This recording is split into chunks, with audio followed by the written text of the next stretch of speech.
Okay, well, I'm Mike Bell. I'm from nearby Edinburgh, Illinois, and I'm a retired educator, both public schools and correctional education. I'm married to Jean, who's a teacher there, and we have two grown children, Brian and Jason. And I am running because I have a passion for helping people, and I believe I have the background that will lend itself well to finding a solution to some of the issues. What would you say are the top priorities in this district? One of the top priorities is definitely funding education adequately. And of course, the other one is providing more employment. Those are the top two. Mike, when you got into this race way back, you talked about the possibility of extending the income tax, and then you said that people made it very clear in your door-to-door travels that they don't want that. So how do you adequately fund education? Well, you know, I know you've heard this before, and by many people, and I go back to Medicaid. There's a tremendous amount of money spent there, and about a fourth of our budget's taken up by Medicaid. So looking at that and making sure that those that are eligible are on there, continuing to scrub that, that's a good start. And the rest is simply by reprioritizing and filling that gap. I know it's going to be a tremendous gap. Yeah, well, if it's like $4 billion, that's a lot of. That's a lot. You're ending some programs. Do you have any in mind? I don't offhand, but they'll all have to be looked at. But education is going to be, at the top of the list when you reprioritize. But no, I'm not for extending it. I've talked to too many people when I go out, and we're seeing an awful lot of people, and that's who I represent. But even Bruce Rauner now has backed off his initial statement that it absolutely has to drop to 375 on January 1st. If he says that we can stretch it out a little bit longer, but still phase it out at the end of 4 years, is that something that you could go along with? Well, I'd be glad to look at and listen to anything, but remember, it was billed as a temporary tax, and that's what my constituents keep telling me over and over. Mike, it was supposed to be temporary. Do you think they fully grasp the extent of the hole? The hole that's going to be created. I mean, it's easy for people to say that. It is. Really dread it. Well, I'm not sure. They feel like they're overtaxed, and you can understand that in Illinois. Every time we turn around, it seems like there's a tax high.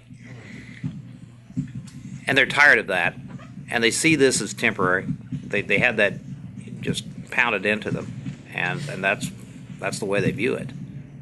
So that part I understand. Yeah, as an alternative, Rauner has suggested possibly taxing some services. Yes. What do you think about that idea? I would not want to have any new taxes. Again, I'd be happy to look at some of the things that he's on services. Certainly I would. But I hate to say that I would be interested in any new taxes in Illinois. Mike, when you say that the constituents may not understand how bad the budget hole is, as they want no new taxes, isn't it up to the leaders that you want to be one of to say what the real situation is and look at it and say, well, sometimes you have to do things that are necessary even though they're not popular, which is kind of what you said when you announced for the campaign and you've changed. But do you understand how bad the hole is, and can it be fixed? I don't know if anyone fully grasps that until you're there, but I do know that we need to reprioritize what we think is important. And when you look at such things as how we fund education and you see that we are dead last, 50th, that has to become a priority. 50th, and who says that, or what survey says that one? I understand we're 50th out of 50 states in funding it. Is that percentage of spending? In the amount of money we spend on education. We're simply not adequately. Per capita or percentage or? I just know that it's in funding education, the way we fund education. We rank terribly low. We simply do not fund it. We have too many gaps. Because I have to leave early, I'm Certainly. going to ask a political question, but it Sure. also may help you explain something. A couple of things. It has to do with the ads that are running against you that really don't make you look very good on TV because they're trying, you know Sure. how that is. Sure. The grainy picture, and you guys are running the same against Sure. Sue Scher. But they say that you promise you won't raise your pay as a legislator, but you did, so they even have a little girl standing up, questioning your integrity and giving you an F on integrity, which I asked Sue Scher about. Looking over the minutes that they cite, you raised your pay for a monthly meeting on the Edinburgh Village Board in 2008, $10 a month. I did. From 60 to, was it 60 to $70? From $60 to $70, And it was isn't, $10. why have you not, for example, called a press conference and told people this is crazy that I'm being attacked for $10 per month, and I was on a village board long before I was running for this office? Well, if you read the fine print, I think it does say that was, Fine, but Edinburgh, not maybe. people are being given the impression that you raised your pay 20%, which sounds really bad. I'm also not the sitting legislator that she is that raised their pay over $3,000 and said they would not. We will address that as time goes on. But I think everybody realizes that they're not talking about me as a sitting legislator. Sue Scher is the sitting legislator that raised her salary when she said she would not to over $3,000. Okay, and that, of course, I mean, we can go into that just a little bit too, because Sure. they had to do away with furlough days They did. because there was a clear indication from the Supreme Court that they couldn't have furlough days. So she voted for a budget. She didn't know that change was made. That was in there, and it's the only constitutional way, and she gives the money to charity. So what's so bad about that, and why is this an issue? Well, she said she didn't realize what she was voting on. She clearly either didn't read the bill or she simply broke a promise. Are you going to read every page of the budget that's put before you an hour or two before you have to vote on it, perhaps? I haven't been there. I'm not there. The pension bill. Sure. I'm sure we talked about that in the spring. How did the state do, in your opinion, on that reform bill? And could they have done better? The state, well, first and foremost, the pension bill, I would not have voted for that in diminishing pensions. It's very clear in the Constitution that that's unconstitutional to diminish pensions. And I think we're going to get a very clear roadmap as to where we can go once that plays out in the courts. And what I see in the paper, that's probably not going to be too far down the road. And just to be clear, do you draw a teacher pension? Oh, certainly. I'm a retired teacher. So based on that, I'm sorry I'm late, forgive me. It's all right. I'm Joan Walters. Hi. And I'm here, Mike Bell. I'm Mike Bell, Given your guy on the commercial. Given your position on the pension bill that is currently Sure. pending, what would, and assuming the Supreme Court agrees with you, what would you vote for? Well, I always go back to SB 2404 because that had all of the people at the table, all of the stakeholders. And that's what it's going to take, getting everyone together and looking at what's reasonable. And but most of all, what's constitutional. We know that we still have an unfunded liability that needs to be addressed.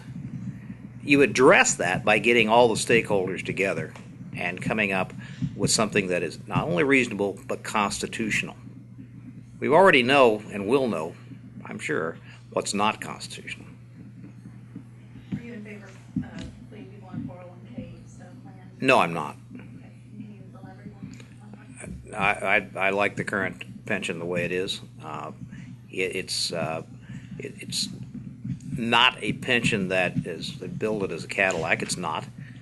We are where we're at with pensions because they simply did not fund it as they were supposed to at the state level. I would like to see it continue.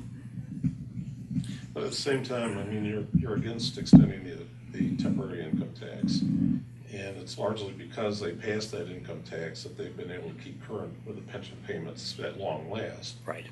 So if we knock a $4 billion hole in the budget by letting that tax expire, and you want a negotiated pension settlement with the unions, which probably won't save very much money. I mean, that's the history of the last plan that they negotiated. how do you make everything balance out? If you look at Senate Bill 2404, they actually, I believe in that bill, had you paying more. So we may have to, it may be something that, if constitutional, if it's allowed, that you might have to pay more for your pension. We all want a pension. So it might be that you have to do that, and I understand that. And you will have to find a revenue source and stick with it. So is, But where?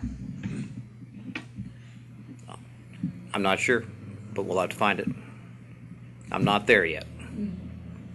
as you visit with people, and you said that people are just really opposed to extending the temporary. They are. tax. What,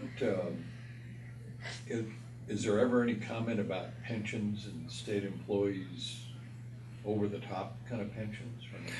You know, it's funny. It depends on where you're at. If you're in Decatur, you just want a job.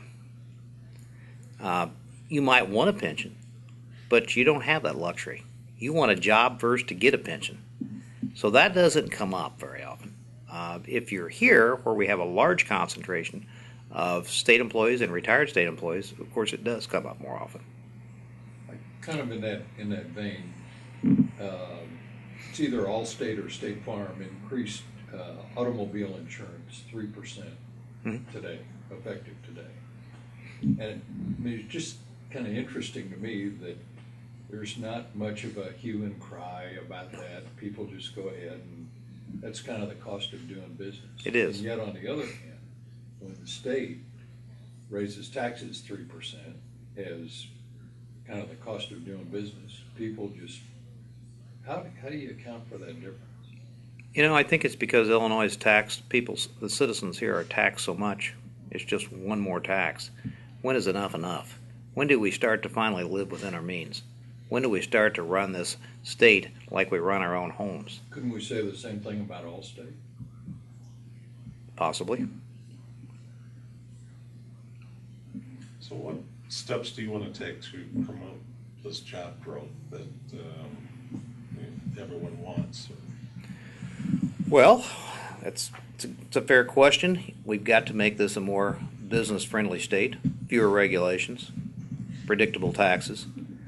We have to make it attractive. Such things as workman's comp scare people to death. They scare businesses to death. If you're a business looking to come here and you know about our workman's comp laws, that's certainly something that's looked at. If you're already here, you're scared of it. And we have to continue to work on workman's comp reform. They have done a little bit. It needs to continue. Such things as the causation clause is something that definitely has to be looked at. And so when you look at those things, we simply have to become more viable as a state to attract more business. And not only that, and as someone who works on an economic development committee, and serves on one, I should say, we know that it's equally as important to work with retaining businesses. A large portion of our money in Illinois, of our economy, is derived from small business, and they're struggling. So when you talk about fewer regulations, I mean, do you have an idea of some that you find restrictive or think are restrictive that should be repealed? You know, I can't look at any specifically, but I do know that when I was at ADM and I talked to them about creating jobs, they told me that sometimes they will create jobs there, and by the time they get through the government regulations in the state of Illinois, the jobs may not even be there any longer, and that's a problem. Can you help me to understand what that means? I'm sorry, I don't understand. They have to comply with the regulations for that job to play out. They may come up with some jobs that they're creating at ADM. Yeah. And then they have to go through the hoops through the government regulations to create those. Job?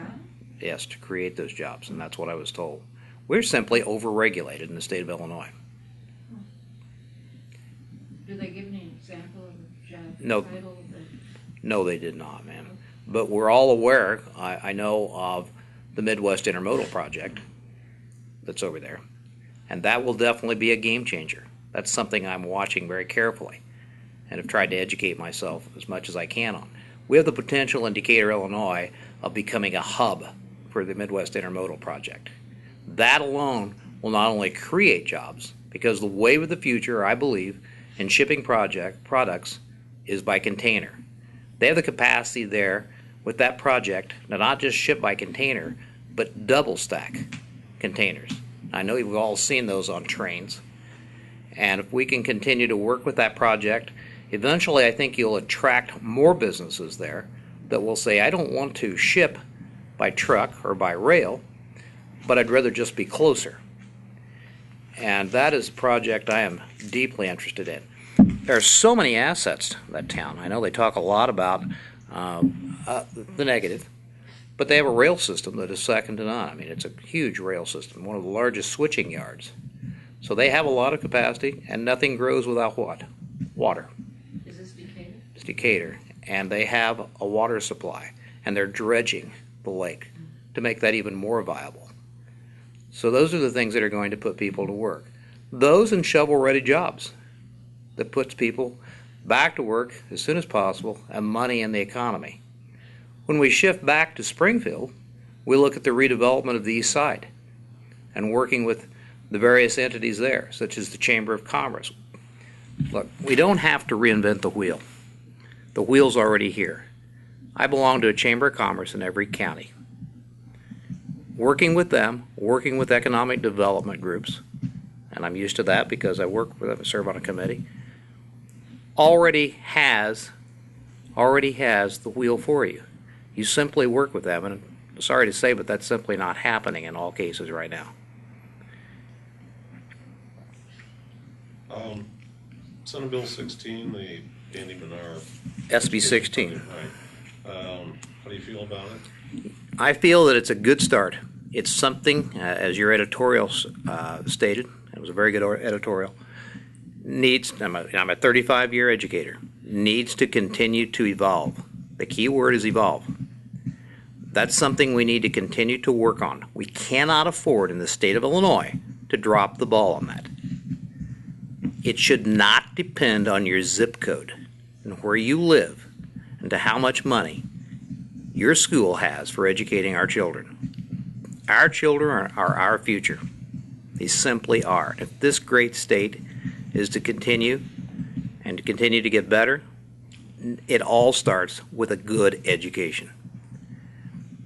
When we look at the future and we know that 52% of the jobs are going to require a specific trade, we have to be able to provide those in our schools. And it doesn't start at the junior college. It starts at the junior high. So we have to have money to have those. We have those at the school where I'm on the school board. We've actually put those back into the curriculum. What parts of the bill are good right now, and where do you think, Yeah. where does it need to evolve? This is a bill that I'm really watching. You've obviously got background I and do. expertise. It addresses the inequities, and that's the crux of the problem right now. The haves and the have-nots. So if you look at, for example, the block grant that goes to Chicago with very little justification, if we could simply stop that, then we could redirect that money back to where it needs to be and taking care of those inequities. I know because I face it all the time on the school board. I had a school board meeting last night. You're on the Decatur, No, I'm on the Edinburgh Edinburgh. School Board. How would Edinburgh fare under We actually would gain a little bit, just a little bit? yes. Yeah. At one time, I believe we were going to gain about $30,000. The problem you have with that bill right now, there are other areas that would lose. So that's something we have to continue to work on. I'm not against, no one is, or should be, against reforming the way we fund education. It's just an archaic system that we have in place that's been around since the early 90s, and it's not doing the job. We have to reform that. When we talk about getting people in industry to come here to Illinois, we have got to have a ready workforce. And that starts with public education. Starting at the junior high, it's a paradigm shift We have to start the conversation with the fact that so many of our jobs, when we retool, like in Decatur and Springfield, are going to require not necessarily a 4-year degree like I got when I graduated in the late 60s from high school, but a 2-year specific trade. We need to start talking about STEM jobs, simply an acronym for science, technology, engineering, and mathematics. The Decatur schools has that curriculum. Many other schools either will or should as well. We need to start talking about getting bright young women into engineering. We have jobs now that can't be filled in some cases. There's some speculation that Madigan might try to use this as a vehicle for his plan to have local school districts pick up the pension costs. Would that be a killer, in your opinion? That's a non-starter. I simply cannot abide by that. It would be devastating for most schools. Even if that were phased in over 5 or 10 years? Even if oh my goodness, even a 5-year phase in, would be, I am simply not for that. So the people in Edinburgh would continue to underwrite the pensions, teacher pensions? We would do even more so. It'd be a tremendous burden. And let's be honest, there's not a lot of money out there now. Now, we're fortunate. We've gone through the tough times. I formed a group with some other citizens to actually save the school. We were losing our school. We laid off 20%. I had 20% cuts in our district. And really have come back from that. Now we have some money. I mentioned earlier that we've actually incorporated some vocational programs at the junior high. We've done that with existing staff. So we didn't have to add any more staff, but we're going to be getting into the bone. There isn't much left to cut. Another topic on education, one tips back to your background, consolidation. Sure. I don't know if you heard Noble this year for the first time, West Richland High and East Richland High have finally consolidated, merged, taken over. Now, I didn't know that. Yeah, but how many years has Noble had a high school with what, maybe 100 kids? I was there from 77 to 80. Yeah. And so what's your stance on consolidation among smaller rural schools? Well, here's the way I look at it. I believe that you should look at working with if you can't provide the classes, you should look at working with another school district to share it. It's called shared resources. Before you ever go to a consolidation, look at sharing resources. Now, that's what we do in Edinburgh. We share resources with South Fork. It's been a very, very good situation for both of us. Then, as that evolves, if you want to look at consolidation, you do the feasibility study and see how that plays out. Consolidation, I don't believe, is something you just jump into. It's something that you look at very carefully. Should the state provide more incentives, financial incentives for districts to consolidate? It would be nice if they would. I know at one time they did. And there's off and on talk about actually forcing the issue, basically just saying, time's up, you got to consolidate. Yeah, and I'm not for that. That should be, a local decision. So is there a minimum number of students at a high school level that you think? Not that I'm aware of now. They've tried that Would you throughout have the one in years. the back of your And I don't. We have less than 300 students in our school district, about 276. We just had a meeting last night. And yet we're a viable school system.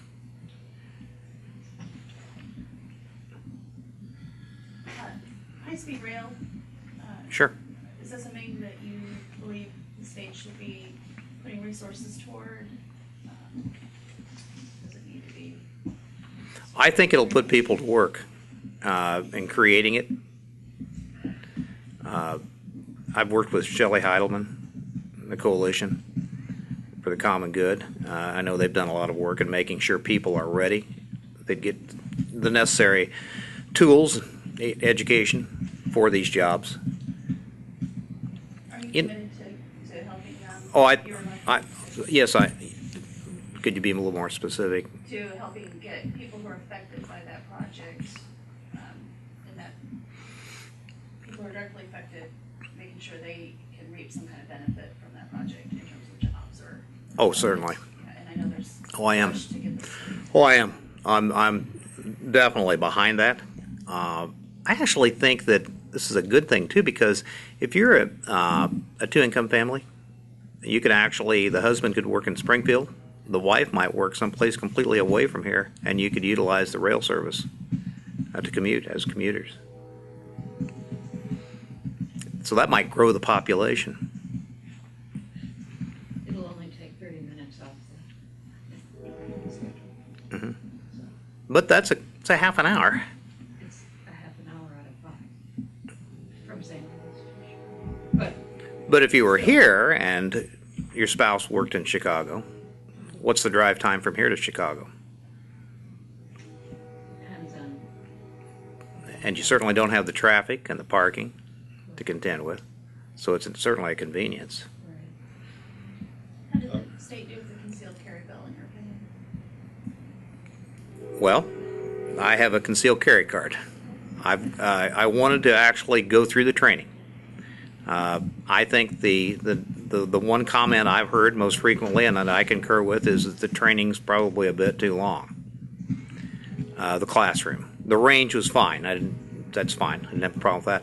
I think maybe the classroom training's a bit long, but I like what's in the bill. It's very thorough. I think just maybe the training might be a bit long. So do you have a How weapon that many you hours can is shoot? I've always had a shotgun. I've always been a hunter. I don't have one that I conceal. No, I don't have a pistol or anything. I didn't go out and buy one. But do you have the And card? Do you feel it's working, the feedback you're getting from people that, that they've worked out the bugs that, have the backlog of permits and what have you, or? Doug, I'm glad you mentioned that. It took me forever to get my card. It just, I would hope that gets better. And that is one thing I've heard too, is it takes so long to get your card. I thought I would never get mine. When did you apply? I think it took me close to 3 months, to the 3 months.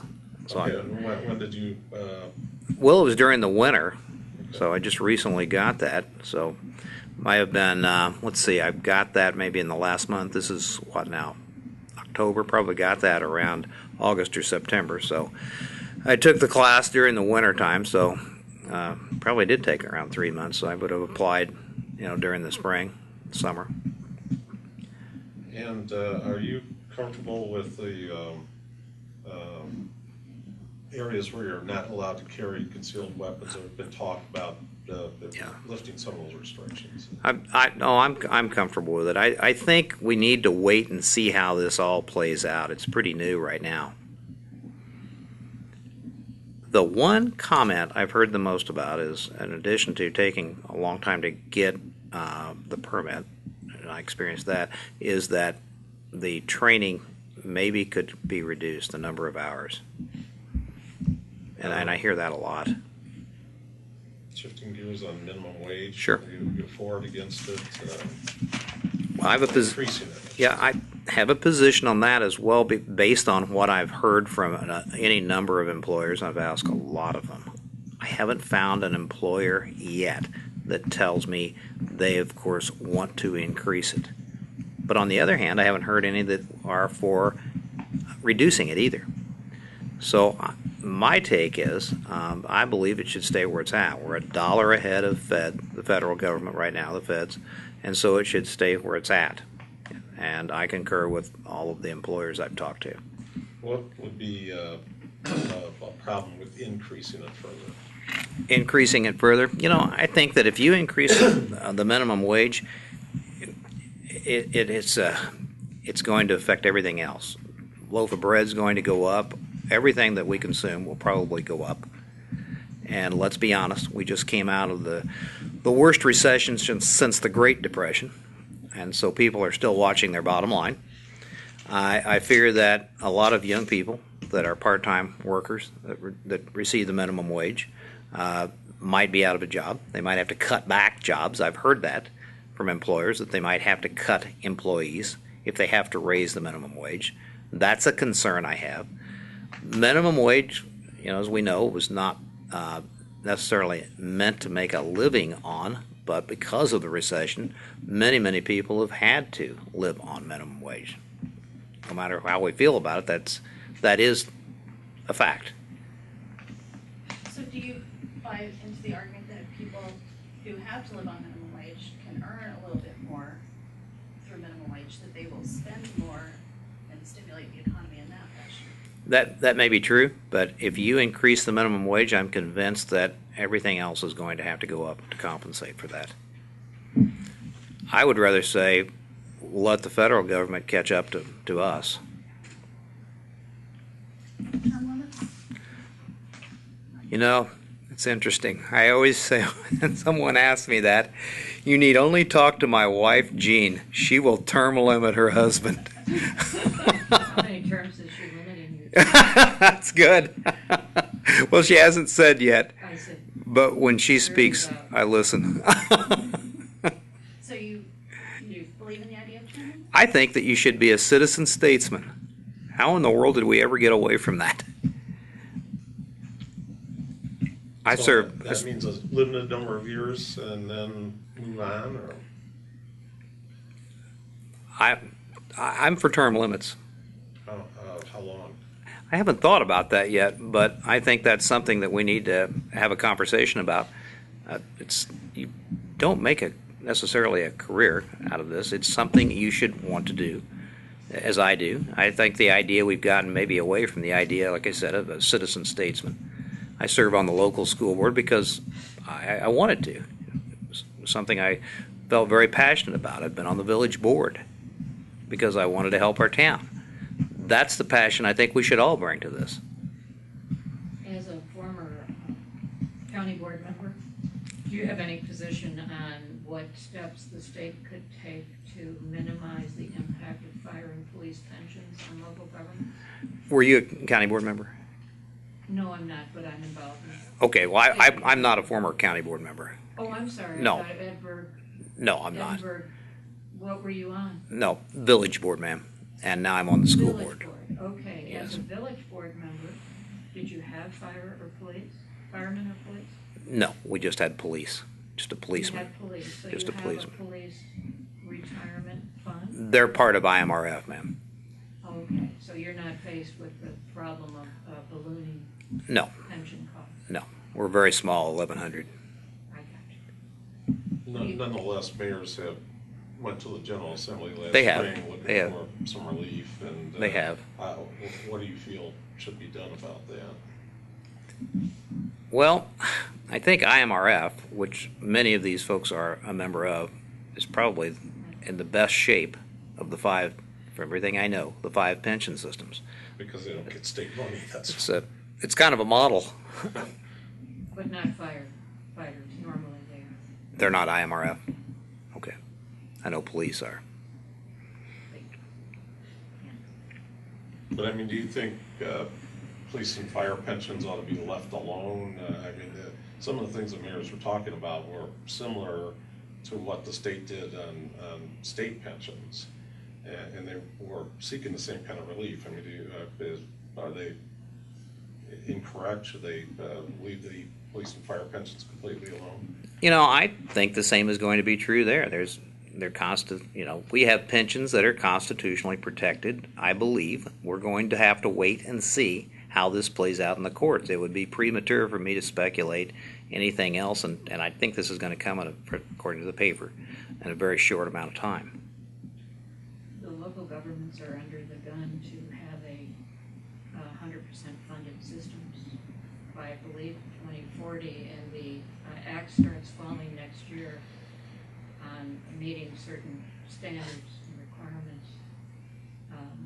I'm guessing you'll hear from your local I'm governments certainly. if you are elected that are going to be in a real pickle if that actually gets implemented. Do you have any thoughts about the local governments facing these sort of draconian measures that they would have to take? Because, of course, police and fire occupy a large part Of their budget. spending, so it's Sure. kind of a conundrum. And Oh, it is. how do you? I'll be happy to listen to any of their concerns. That's what I'm there for. as a legislator, to listen and try to work through any of the problems or concerns that they have. Gambling expansion, it's on the table, off the table, depending on what day you're talking about. How do you feel about that? Well, I would not want to have gaming expansion at the expense of, for example, the casinos we have now. However, I understand that there's that could help, and I'd be happy to listen and entertain any of the ideas on that as well. As a downstate lawmaker, would you insist that they reinstate the ag benefits that were in some of the previous bills but have been removed in the latest versions? You know, agriculture in the state of Illinois is one of our biggest, agriculture is one of our biggest employers. I mean, we're known for our agriculture. So I think we have to be cognizant of any of the concerns there. And medical marijuana is a reality in the state. It is. There's already was a bill introduced to create a task force to look at total legalization. How would you feel about that? Creating a task force to look at. Both creating a task force and legalization, ultimately coming to the state. I have some real concerns about marijuana.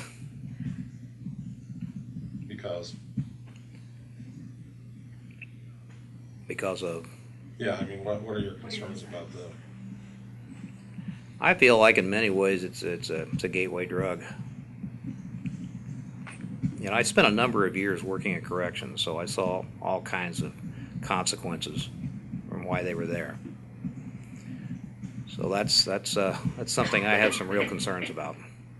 What did you do in corrections? I taught adult basic education. I had the 0 to 3rd grade ability level. I see. I was the first teacher they saw. If they couldn't pass the TAPE test of adult basic education, at a 6th grade level, they met me at the door. And what facility was this? Logan. I was at Logan for over 6 years, and I was on the road at every prison from East Moline to Big Muddy, working with special education teachers for 2 years. What do you think about the notion, I don't know what the demographics of Logan were, but there are some who hypothesize that black folks in our community get much more punitive judgments made about use of drugs than their white counterparts do, and that they end up in jail much more frequently for the same crimes that white kids get away with. Do you have any observations about that based on your Logan experience?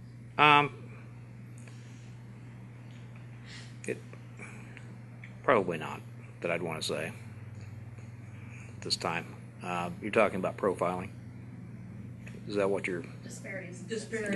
In the judicial system, the inability of people to... There are a large number, it does appear that there are a large number of African Americans that are incarcerated.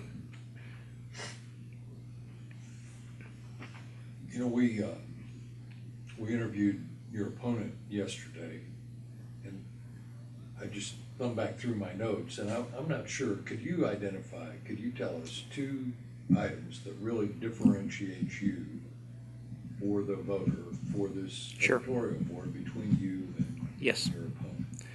You know, we have some similarities, but we have stark differences. First one, I'm not under the direction of Michael J. Madigan. That's the first difference.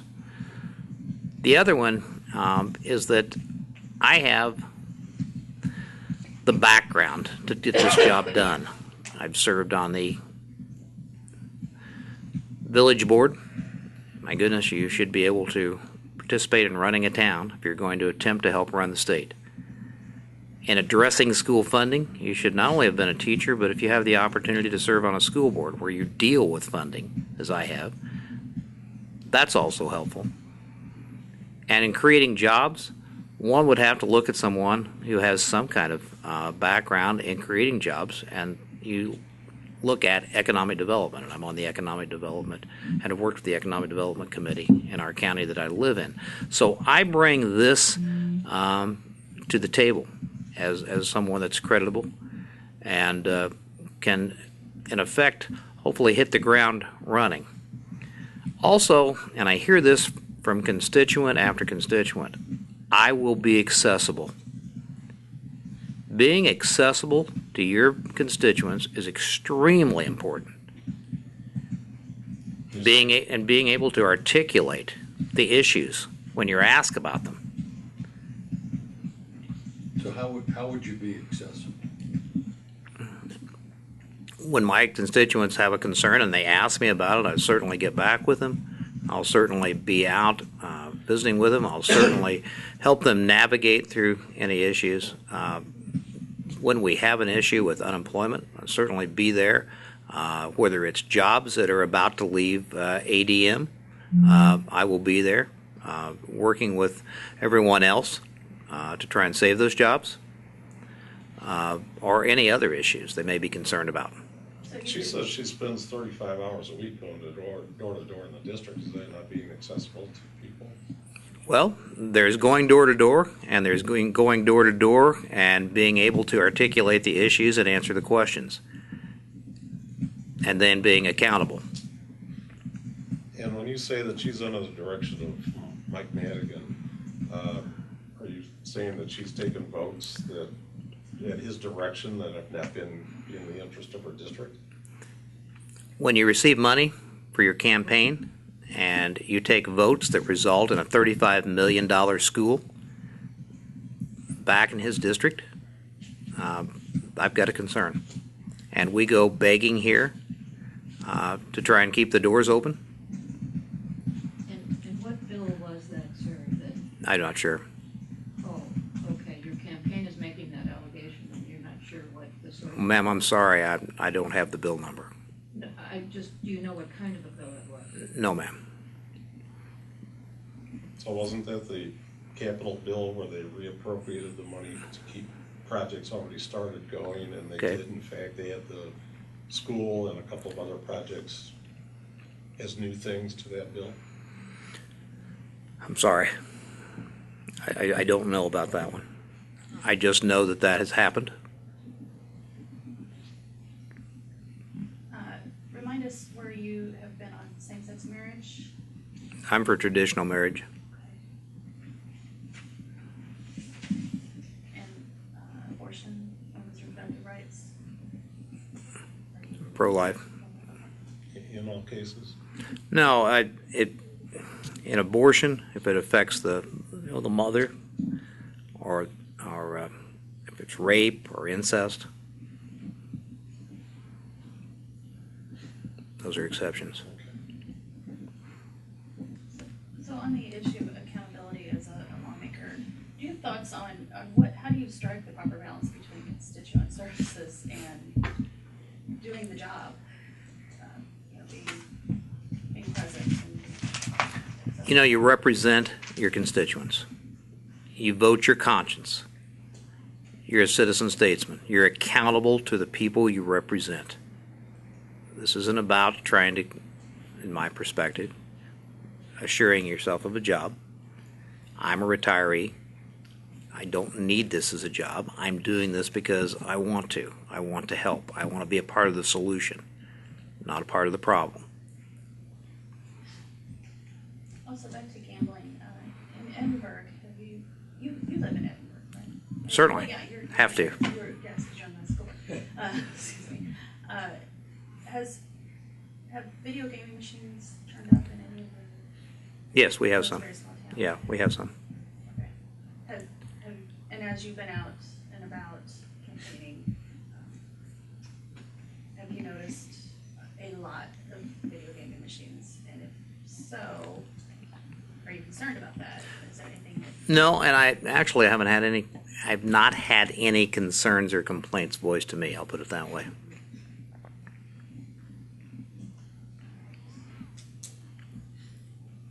I think we have hit on all, and we're running up on about 45 minutes.